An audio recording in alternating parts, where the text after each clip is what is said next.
Tahapan alam yang dilalui manusia keempat, alam kubur. A'udzubillahi minasyaitonirrajim. Bismillahirrahmanirrahim.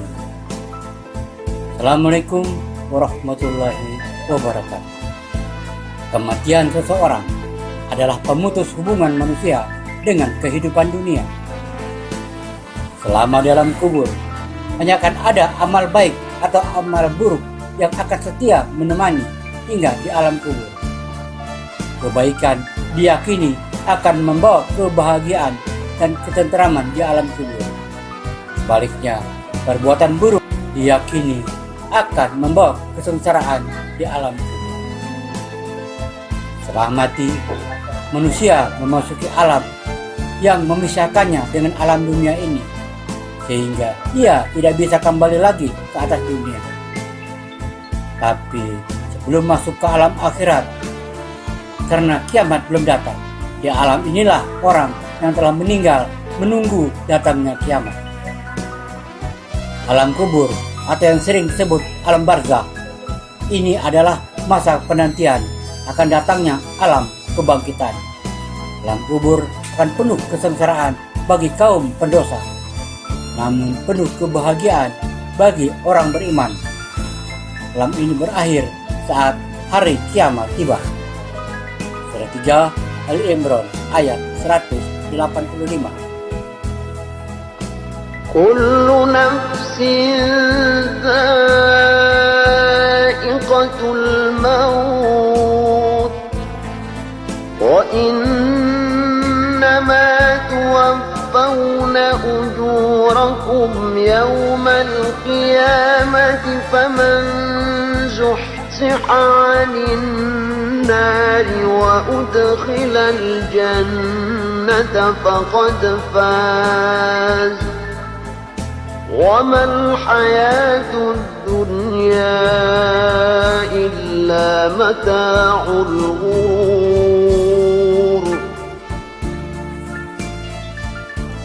Tiap-tiap tubuh yang berjiwa akan merasakan mati. Dan sesungguhnya pada hari kiamat sajalah disempurnakan pahalamu. Barang siapa dijauhkan dari neraka dan dimasukkan ke dalam surga, maka sungguh ia telah beruntung. Kehidupan dunia ini tidak lain hanyalah kesenangan yang memperdayakan. Allah Azza wa Jalla memberikan pemberitaan umum kepada seluruh makhluk bahwa setiap jiwa akan merasakan kematian. Hanya Allah yang Maha Hidup tidak akan mati. Adapun jin, manusia, malaikat, semua akan mati. Kematian merupakan hakikat yang menakutkan. Dia akan mendatangi seluruh orang yang hidup dan tidak ada yang kuasa menolak maupun menahannya. Maut merupakan ketetapan Allah Azza wa Jalla. Ini adalah hakikat yang sudah diketahui. Maka sepantasnya kita bersiap diri menghadapi dengan iman sejati dan amal soleh yang murni. Karena fase setelah kubur lebih mudah bagi yang selamat. Maka ketika melihat surga yang disiapkan Allah Azza wa Jalla dalam kuburnya, seorang mukmin mengatakan, "Ya Rabb, segerakanlah kiamat agar aku kembali ke keluarga dan hartaku." Sebaliknya, orang-orang kafir ketika melihat azab pedih yang disiapkan Allah Azza wa Jalla baginya, dia berseru, "Ya Rabb, jangan kau datangkan kiamat, karena yang akan datang setelahnya lebih pedih siksanya dan lebih menakutkan." Utsman bin Affan radhiyallahu anhu berkata, "Aku mendengar Rasulullah Shallallahu alaihi wasallam bersabda, alam kubur adalah awal perjalanan akhirat. Dan siapa yang berhasil di alam kubur, maka setelahnya lebih mudah. Barang siapa yang tidak berhasil, maka setelahnya lebih berat." Utsman radhiyallahu anhu berkata, "Aku tidak pernah memandang sesuatu yang lebih mengerikan dari kuburan." Hadis riwayat Tirmizi nomor 2308. Surat 40 Al-Mu'min ayat 45-46. فوقاه الله سيئات ما مكروا وحاق بآل فرعون سوء العذاب. Maka Allah memeliharanya dari kejahatan tipu daya mereka, dan Fir'aun beserta kaumnya dikepung oleh azab yang amat buruk. النار يعرضون عليها غدوا وعشيا ويوم تقوم الساعة أدخلوا آل فرعون أشد العذاب.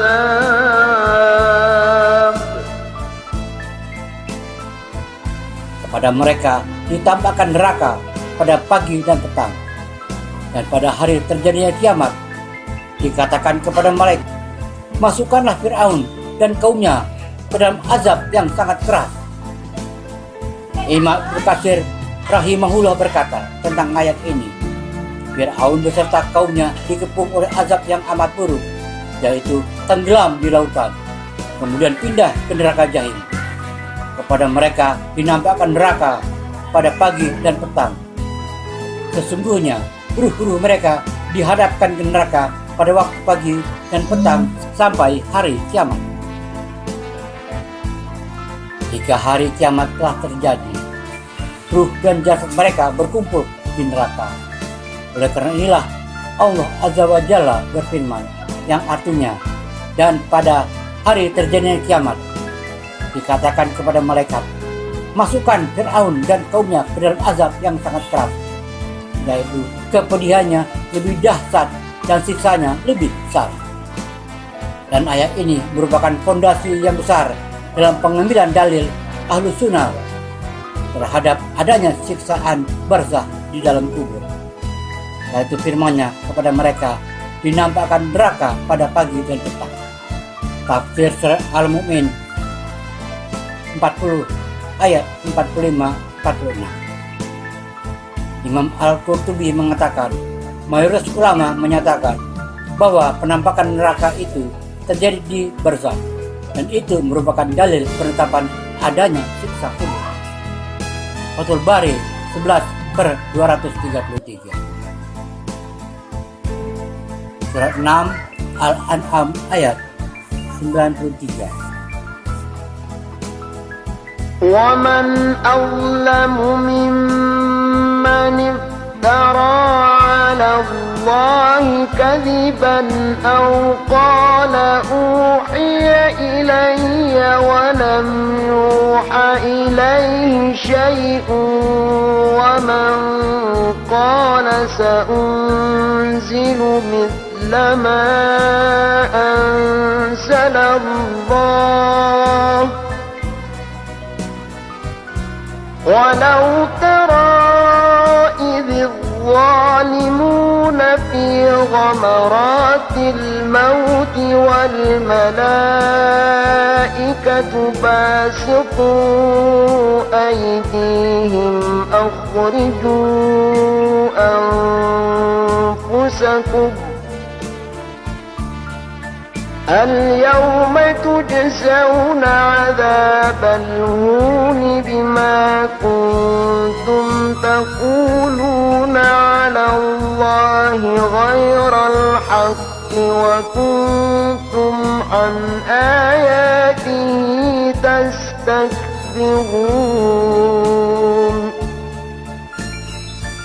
Dan siapakah yang lebih zalim daripada orang yang mengadakan kedustaan terhadap tentang Allah, atau yang berkata telah diwahyukan kepada saya, padahal tidak ada diwahyukan sesuatu pun kepadanya, dan orang yang berkata saya akan menurunkan seperti apa yang diturunkan Allah.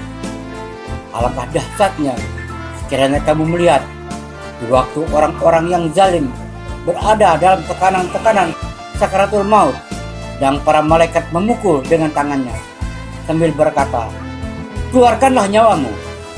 Di hari ini kamu dibalas dengan siksaan yang menghinakan, karena kamu selalu mengatakan terhadap tentang Allah, perkataan yang tidak benar. Dan karena kamu selalu menyombongkan diri, ayat-ayat hal-hal yang menyelamatkan dari siksaan kubur. Perkara yang akan menyelamatkan seseorang dari azab kubur adalah orang yang mempersiapkan diri sebelum menghadapi kematian yang datang tiba-tiba. Di antara persiapan menghadapi maut adalah segera bertobat, menunaikan kewajiban syariat, memperbanyak amal soleh, memperbaiki akidah, berjihad, berbuat baik pada orang tua, menyambung silaturahim, dan amal-amal soleh lainnya. Dengan amal tersebut, Allah Azza wa Jalla memberinya jalan keluar dari tiap kesulitan dan kesusahan. Ibnu Taimiyah rahimahullah berkata, dengan mengutip hadis Abu Hurairah radhiyallahu anhu yang diriwayatkan oleh Abu Hatim dalam sahihnya, sesungguhnya orang mati dapat mendengar suara langkah kaki orang-orang yang pergi meninggalkannya. Jika dia seorang mukmin, maka salat berada di dekat kepalanya, puasa berada di kanannya, zakat di sebelah kirinya, perbuatan baik seperti berkata benar, silaturahim, dan perbuatan baik kepada manusia berada di dekat kaki. Ia lalu didatangi oleh malaikat dari arah kepalanya, maka salat berkata, di arahku tidak ada jalan masuk. Kemudian ia didatangi dari sebelah kanan, maka puasa berkata, di arahku tidak ada jalan masuk. Kemudian ia didatangi dari sebelah kiri, maka zakat berkata, di arahku tidak ada jalan masuk. Kemudian ia didatangi dari arah kedua kakinya, maka perbuatan baik seperti berkata benar, silaturahim, dan berbuat baik kepada manusia berkata, di arahku tidak ada jalan masuk. Lalu dikatakan kepadanya, duduklah. Ia pun duduk. Kepadanya ditampakkan bentuk serupa matahari yang hampir terbenam. Ia ditanya, siapa lelaki ini yang dulu bersama kalian? Apa pendapatmu tentangnya? Ia menjawab, tinggalkan aku ingin sholat. Mereka menyahut, sungguh kamu akan melakukannya. Tetapi jawablah pertanyaan kami. Dia berkata, apa pertanyaan kalian? Mereka menanyakan, apa pendapatmu tentang lelaki ini yang dulu bersama kalian? Apa persaksianmu terhadapnya? Ia menjawab, aku bersaksi bahwa ia adalah utusan Allah dan dia membawa kebenaran dari Allah. Lalu dikatakan kepadanya, dengan dasar keimanan itulah kau telah hidup, dan dengan dasar itu kau telah mati, dan dengan dasar itu pula kau akan dibangkitkan, insya Allah. Kemudian dibukakan baginya pintu surga. Lalu dikatakan kepadanya, ini tempat tinggalmu di surga, dan segala yang telah Allah siapkan untukmu. Dia bertambah senang dan gembira. Kemudian dibukakan pintu neraka, dan dikatakan, itu adalah tempat tinggalmu, dan segala yang telah Allah siapkan untukmu jika kau mendurhakainya. Dia bertambah senang dan gembira, dan kuburnya diluaskan seluas 70 hasta dan diterangi cahaya. Jasadnya dikembalikan seperti semula, dan ruhnya dijadikan di dalam penciptaan yang baik, yaitu burung yang bertengger di pohon surga. Rasulullah Shallallahu Alaihi Wasallam bersabda, jika seorang mukmin telah didudukkan di dalam kuburnya, ia kemudian didatangi oleh kedua malaikat lalu bertanya kepadanya, maka dia menjawab dengan mengucapkan la ilaha illallah wa anna muhammadan rasulullah. Itulah yang dimaksud al-qaulus sabit dalam firman Allah Ta'ala, yang artinya Allah meneguhkan orang-orang yang beriman dengan al-qaulus sabit. Quran Surat Ibrahim ayat 27. Hadis riwayat Bukhari nomor 1369 dan Muslim nomor 7398. Ini adalah dalil Al-Quran sekaligus as-sunnah karena merupakan bukti bahwa surat Ibrahim ayat 27 berbicara tentang azab kubur dan Rasulullah SAW sendiri yang menafsirkan demikian. Surat 14 Ibrahim ayat 27. يثبت الله الذين آمنوا بالقول الثابت في الحياة الدنيا وفي الآخرة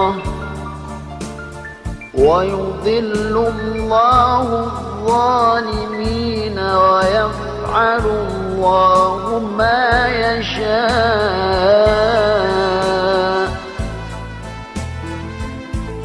Allah meneguhkan iman orang-orang yang beriman dengan ucapan yang teguh itu dalam kehidupan di dunia dan di akhirat. Dan Allah menyesatkan orang-orang yang zalim dan berbuat apa yang Dia kehendaki. Memohon perlindungan kepada Allah dari fitnah dan azab kubur.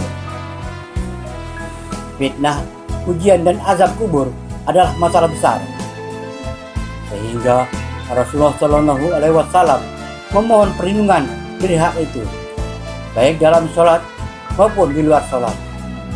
Beliau pun sangat menekankan kepada umatnya untuk memohonkan perlindungan kepada Allah dari segala fitnah dan azab kubur. Diriwayatkan dari Ibnu Abbas, Rasulullah pernah mengajarkan doa ini secara teliti dan fokus, persis sebagaimana beliau mengajarkan satu surah dari surah-surah Al-Quran. Ya Allah, sesungguhnya kami berlindung kepadamu dari azab neraka jahanam. Aku berlindung kepadamu dari azab kubur. Aku berlindung kepadamu dari fitnah Al-Masih Dajjal. Dan aku berlindung kepadamu dari fitnah kehidupan dan kematian. Hadis riwayat Bukhari dan Muslim. Ini lafaz musyrik. Sebelum mati, bacalah doa ini setiap tasawuf akhir dalam sholat atau rakaat terakhir, yaitu Allahumma inni a'udzubika min azabil qabri wa min azabin nar jahannam wa min fitnatil mahya wal mamat wa min fitnatil masihid dajjal. Ya Allah, sesungguhnya aku berlindung kepadamu dari siksa kubur, siksa neraka jahanam, fitnah kehidupan dan setelah mati, serta dari kejahatan fitnah Al-Masih Dajjal. Doa keselamatan.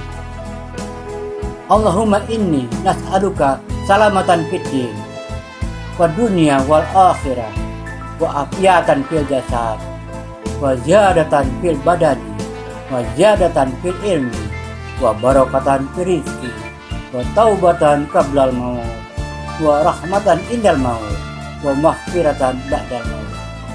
Allahumma hawin alaina fi sakaratil maut wa najata minan nar wa afwa indal hisab. Wahai Allah, sesungguhnya aku memohon kepadamu kesejahteraan dalam agama, dunia dan akhirat, keafiatan jasad, kesehatan badan, tambahan ilmu, keberkahan rezeki, taubatan sebelum maut, rahmat pada saat datang maut, dan ampunan setelah datang maut. Wahai Allah, permudahlah kami dalam menghadapi sakaratul maut. Berilah kami keselamatan dari api neraka dan ampunan pada saat dilaksanakan hisab. Dalam menghadapi sakaratul maut, perbanyak membaca La ilaha illallah sampai ajal menjemput. Kepada warisnya atau orang yang mendampingi, bisikkan di telinga orang yang sedang menghadapi sakaratul maut dengan kata-kata La ilaha illallah sampai hembusan terakhir. Insya Allah surga akan menantinya. Demikian uraian singkat tentang tahapan alam yang dilalui manusia keempat, yaitu alam kubur, alam barzakh. Wallahu alam bishawab. Semoga bermanfaat. Assalamualaikum warahmatullahi wabarakatuh.